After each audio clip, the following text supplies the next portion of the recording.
That scene in Devil Wears Prada where Stanley Tucci as Nigel says, "Do you think this is just a magazine? This is not just a magazine. This is a shining beacon of hope for, oh, I don't know, some young boy in New Jersey that's pretending to go to soccer practice when he's actually reading Runway under the covers and going to sewing classes at night." Okay, so this is interesting to me because that's how I feel about Interview. Andy Warhol's creation, Interview. It was the user manual from how to go from the, I like to say the graham cracker crust bottom of the stainless steel pan to the top of the chocolate pie to the meringue. It's really a user manual.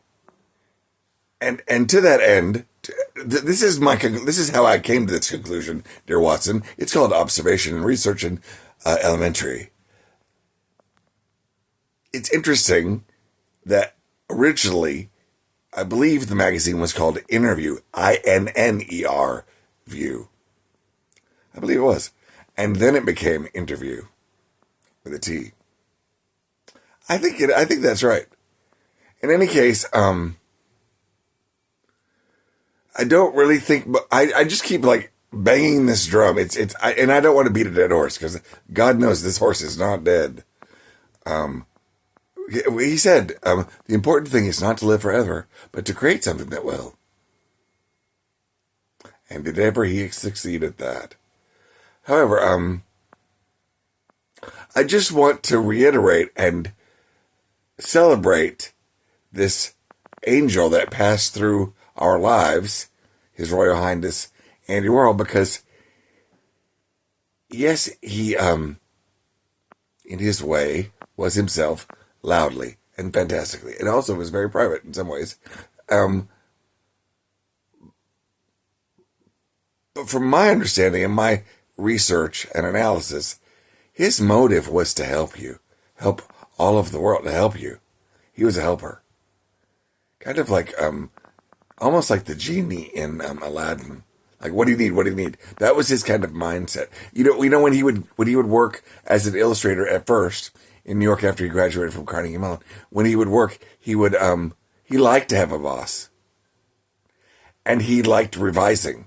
So he liked it when they said, "Oh, that's not the right style, or that's not that line is just too bleedy and too blotchy, and the colors are." Okay, well then, give me 2 hours or tomorrow, and and they loved that. They loved that he would do that.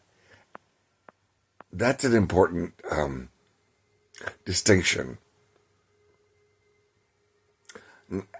and also the motive of interview. And the motive of the Maryland paintings and the Jackie Onassis Kennedy paintings, and a lot of it, most of it, is a warning. So you think you have a choice? Look at these cans.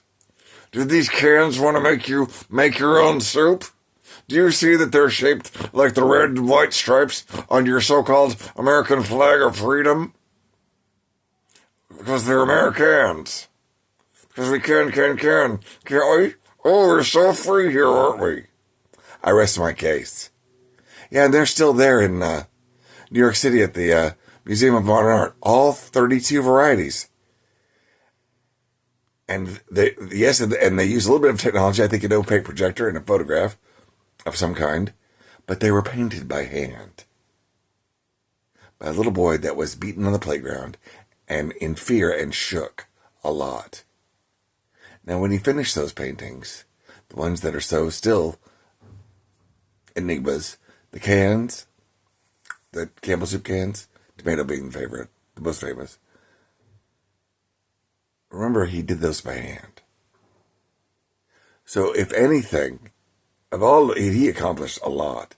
But personally, what really, really gets my heart is that boy, as a child, was beaten up on the playground and teased and shook and had all these cruel things happen to him, made those paintings and sculptures. And when you look at them and you look at the detail, and I've seen them up close, I've seen the weaving of the canvas. I've seen them that close. Let me just reiterate. Andy Warhol's vision, Andy Warhol's strength of character, Andy Warhol's motor skills, Andy Warhol's mind-hand coordination did not shake.